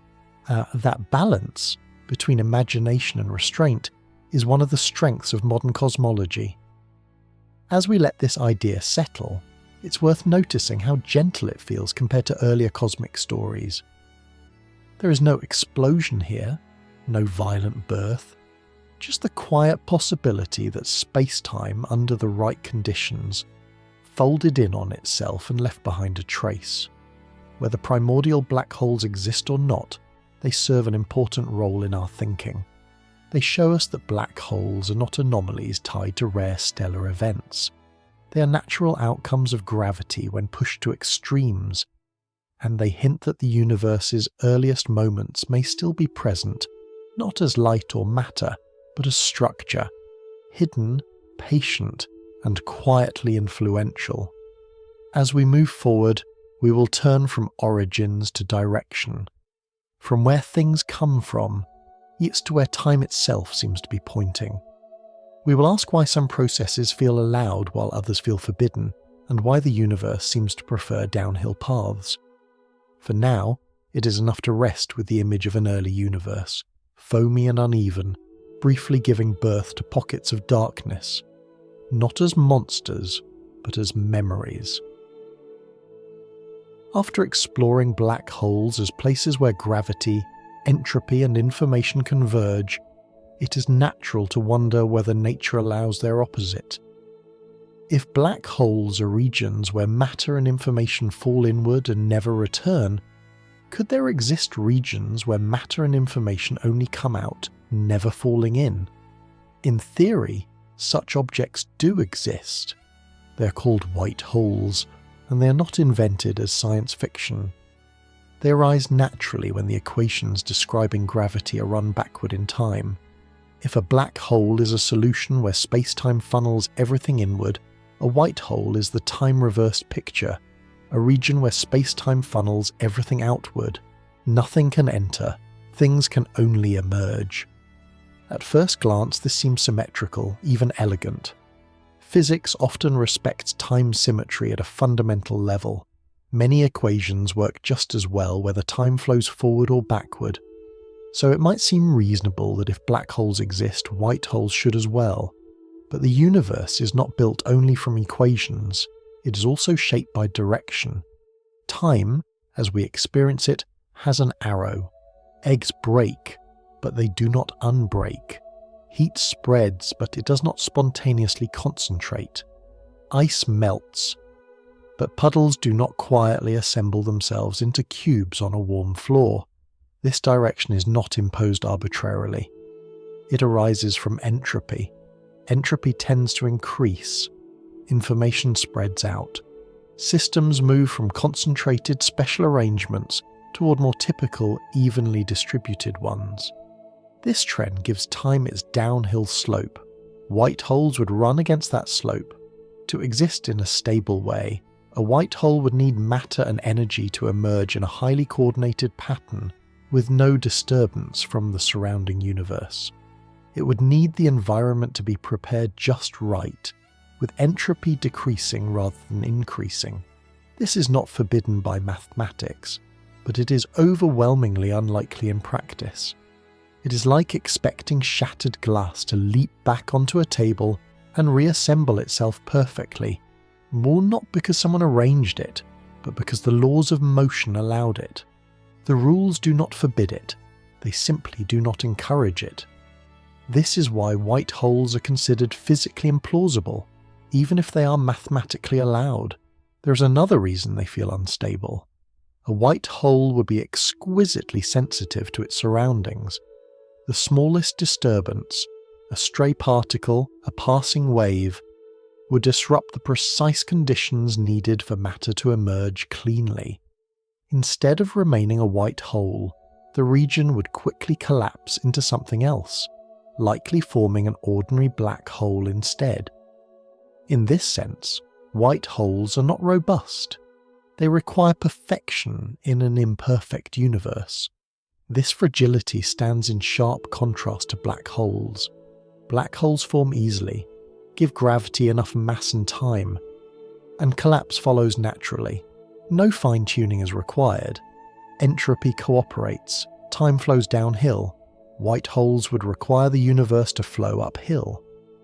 This brings us to a deeper reflection on the arrow of time itself. The fundamental laws of physics are often indifferent to direction, but the universe is not. Its initial conditions, the way it began, set a direction that has been followed ever since. Entropy was low in the beginning, and it has been rising. This rising entropy defines what we mean by past and future. White holes would represent regions where that direction is locally reversed, where entropy decreases instead of increases, where order emerges spontaneously rather than dissolving. Such regions are not strictly impossible, but they are so extraordinarily unlikely that we do not expect to find them naturally. This raises an intriguing question.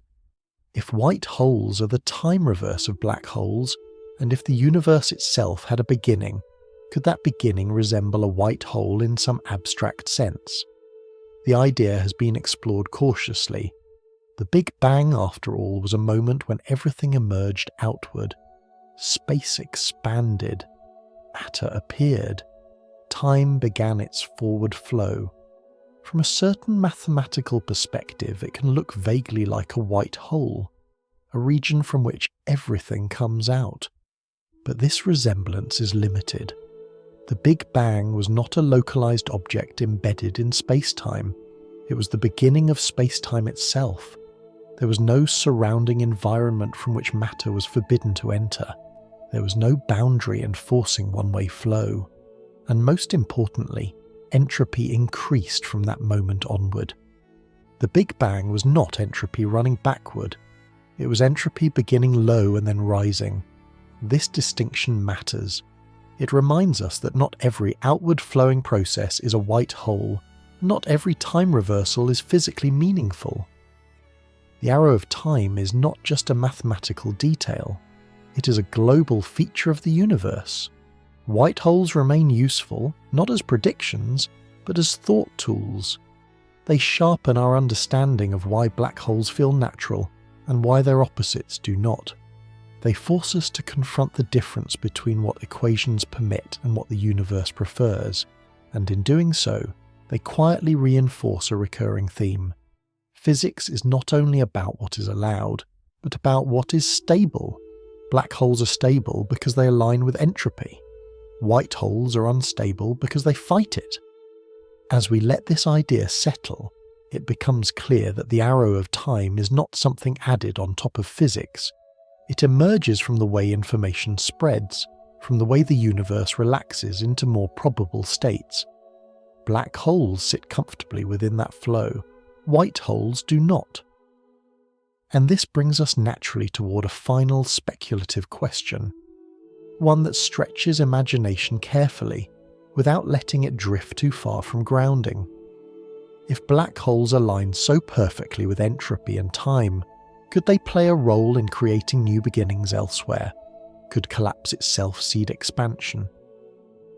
We will approach that question gently, aware of where physics speaks clearly and where it begins to whisper.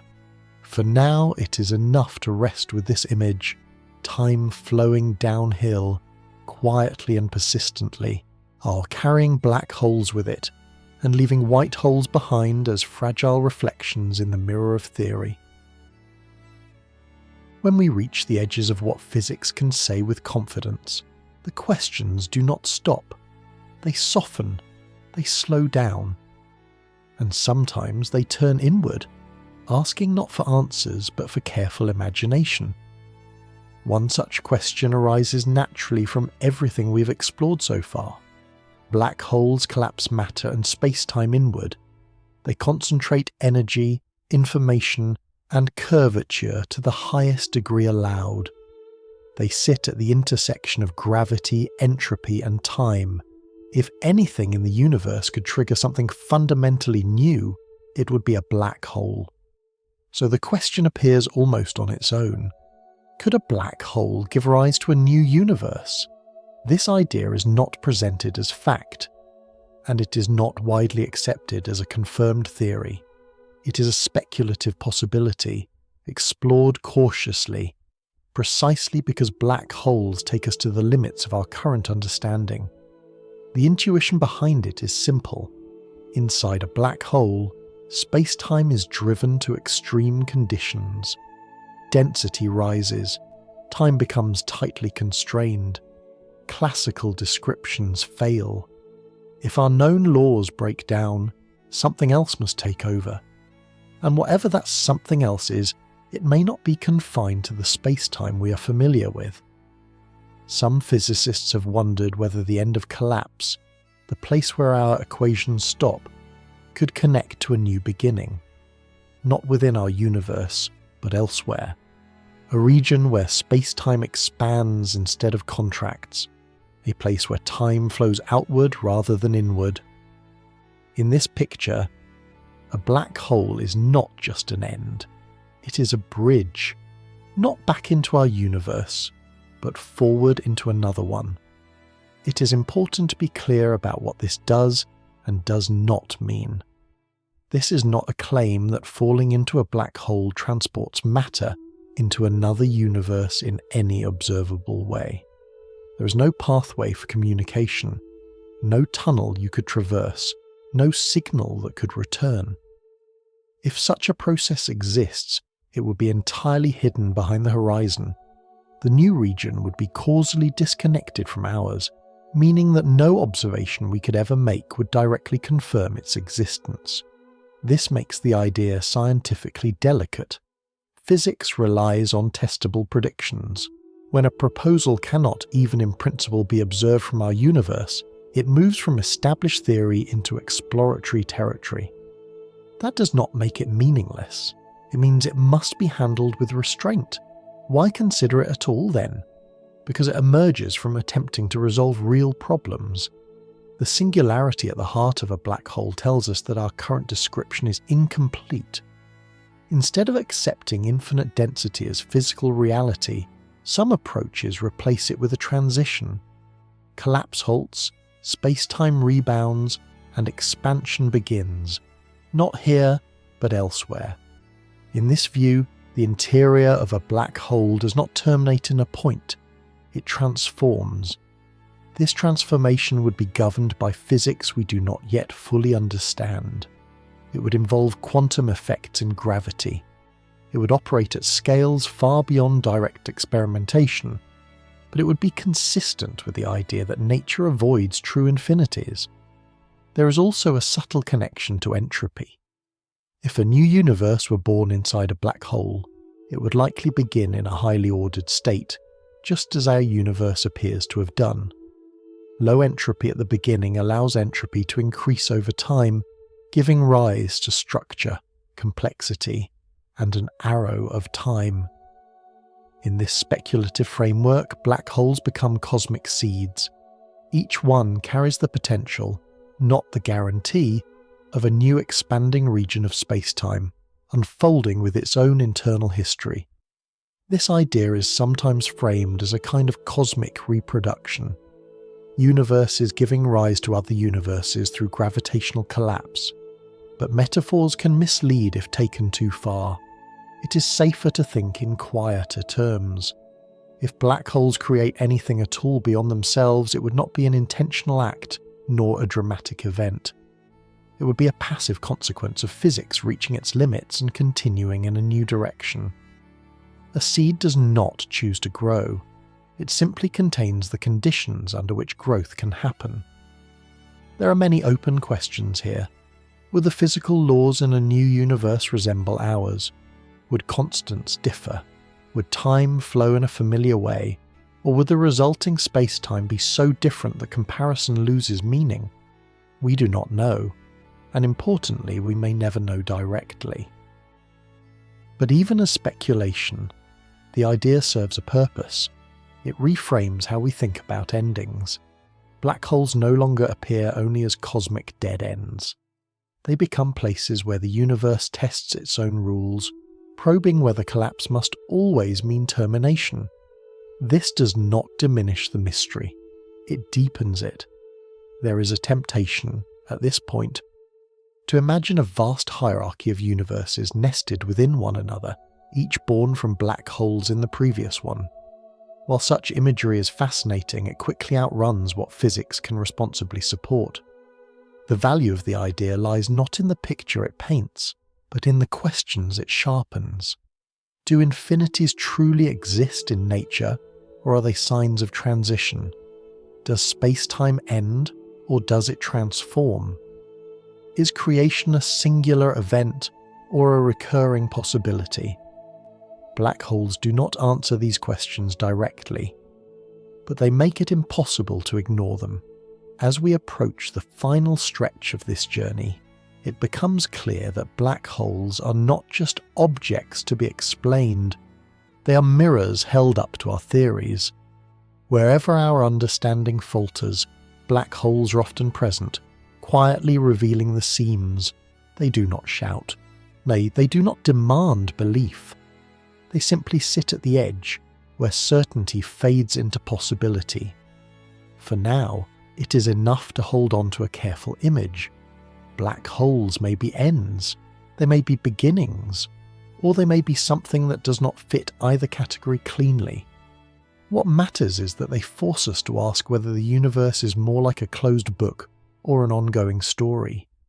And perhaps, in places we cannot see, the story continues, not as an echo of our own, but as something entirely new, unfolding in silence. By now, black holes no longer feel like isolated curiosities at the edge of astrophysics. They have become something quieter and more pervasive, a thread running through nearly every deep question we ask about reality. They began as predictions of gravity taken seriously, and simple consequences of mass and space-time curvature, but as we follow them inward, they refuse to stay confined to astronomy. They reached into quantum mechanics, thermodynamics, information theory, and even philosophy, not by force, but by necessity. Black holes matter because they reveal where our understanding is strongest, and where it is not. In everyday physics, our theories work remarkably well. We can predict planetary motion with exquisite accuracy. We can describe the behavior of atoms and light with astonishing precision. Most of the universe behaves in ways our equations handle comfortably. Black holes do not. They sit at the intersections where familiar descriptions overlap and strain. Gravity becomes intense. Time bends sharply. Quantum effect can no longer be ignored. Entropy reaches its maximum expression. Information seems to hesitate, uncertain whether it can remain faithful to the past. In these regions, no single theory speaks clearly on its own. General relativity describes the large-scale structure beautifully, but falters at singularities. Quantum mechanics preserves information faithfully, but struggles with horizons. Thermodynamics insists on increasing entropy, but forces us to rethink what entropy even means. Black holes are where these voices meet, and fail to fully agree. This is not a weakness of physics, it is a sign of maturity. Every successful scientific framework has boundaries. Newton's laws worked brilliantly until speeds grew extreme. Classical mechanics reigned until atoms demanded something subtler. Each time, progress did not come from abandoning what worked, but from recognizing where it stopped. And black holes mark one of those stopping points. They tell us that space-time is not merely a stage on which events happen. It is an active participant. Its geometry shapes time, possibility, and causality. It determines what can be known, shared, or recovered. They also teach us that information is not abstract. It is physical. It must live somewhere. It must obey constraints. It cannot simply disappear without consequence. In black holes, information becomes compressed, delayed, and hidden in unfamiliar ways. Whether it is ultimately preserved or transformed, the question forces us to refine what we mean by memory in a physical universe. Perhaps most importantly, black holes remind us that simplicity and mystery can coexist. A black hole, from the outside, is astonishingly simple. It can be described by just a few properties, and yet, that simplicity conceals layers of complexity that stretch our understanding to its limits. This contrast is not accidental, it is instructive. Nature often hides its deepest workings behind minimal appearances. A smooth horizon masks a profound rearrangement of time. A quiet glow hints at quantum structure. A featureless surface encodes vast histories. Black holes teach us to be cautious with intuition. What looks empty may be full. What looks final may be transitional. What looks silent may be holding information in a form we have not yet learned to hear. They also teach us patience. Many of the questions black holes raise do not have immediate answers. They are not puzzles to be solved quickly. They are tensions to be lived with, guiding research over decades. Theories evolve, ideas are tested, refined, sometimes abandoned. Progress comes slowly. This slowness is not failure, it is fidelity to reality. Physics at its core is not a collection of final truths. It is an ongoing conversation between observation, theory, and imagination. Black holes keep that conversation honest by refusing to let any single voice dominate. They prevent complacency, they demand humility, and they offer something else as well: perspective. When we step back, it becomes clear that black holes are not merely destructive or exotic. They are integrative.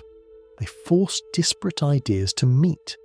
They reveal connections that would otherwise remain hidden. Without black holes, we might never have discovered that entropy scales with surfaces. We might never have been pushed toward holographic thinking. We might never have confronted the fragility of our assumptions about time and information. In this sense, black holes are not obstacles to understanding. They are catalysts. They do not give us answers neatly packaged. They give us better questions, and perhaps that is their most important lesson. Reality is not obligated to be simple in the ways we expect. It is allowed to be subtle, layered, and occasionally opaque. Understanding grows not by eliminating mystery, but by learning how to coexist with it productively. As we approach the quiet end of this journey, it helps to let go of the urge for closure. Black holes do not resolve into tidy conclusions. They remain open, even as they shape what we know. They invite us to listen rather than conclude, to notice rather than finalize. And in doing so, they remind us that knowledge itself has a rhythm. Moments of clarity followed by stretches of uncertainty, insight followed by silence. The universe is not finished speaking. And neither are we finished learning how to listen. For now, it is enough to recognize what black holes have already given us: a deeper respect for limits, a sharper sense of connection, and a quieter appreciation for how much remains unknown. As we come to the end of this long, patient journey, it helps to slow everything down. Black holes began for us as objects, dense regions of gravity, predicted by equations and confirmed by observation. Along the way, they became much more than that. They became lessons about time, memory, boundaries, and the quiet discipline of nature itself.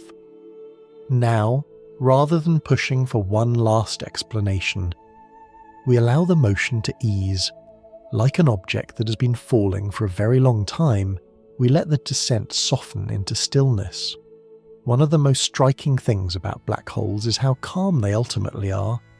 Despite the dramatic language often used to describe them, black holes do not roar, they do not flash, they do not announce themselves with sound or fury. They sit, they curve space-time, they wait. Even their most extreme effects unfold slowly. Time stretches. Heat leaks away faintly. Entropy accumulates patiently. Information hesitates, not lost, not revealed, but held in delicate balance. Nothing here rushes toward an ending. This slowness is not accidental. It reflects something deep about how the universe prefers to change. Nature does not favour sharp conclusions. It favours gradients, transitions. Long fades rather than sudden stops. Even the most dramatic processes, when viewed from far enough away, become gentle. A black hole's life illustrates this beautifully. It forms from collapse, but not instantly. It persists for ages, almost unchanged, and if it fades at all, it does so over spans of time that dwarf imagination. There is no final punctuation mark built into its story, only a gradual thinning, like breath dissipating in cold air. In this way, black holes mirror something familiar. Much of our own understanding unfolds like this. Insights arrive slowly. Questions linger. Some answers never fully resolve, but instead soften into better ways of asking. Black holes do not give us certainty, they give us boundaries, and boundaries, when approached gently, are not barriers. They are places where attention deepens. Throughout this exploration, we've seen that many of the most troubling questions about singularities, information, and time are not demands for immediate resolution. They are signals telling us where our descriptions grow thin. They invite patience. There is a temptation, especially in science, to believe that every mystery must eventually collapse into a neat explanation. But black holes suggest another possibility, that some mysteries are not knots to be untied, but horizons to be approached. From a distance, a horizon looks like an edge. Up close, it becomes a transition, smooth, unmarked, and quiet. Perhaps understanding itself works this way.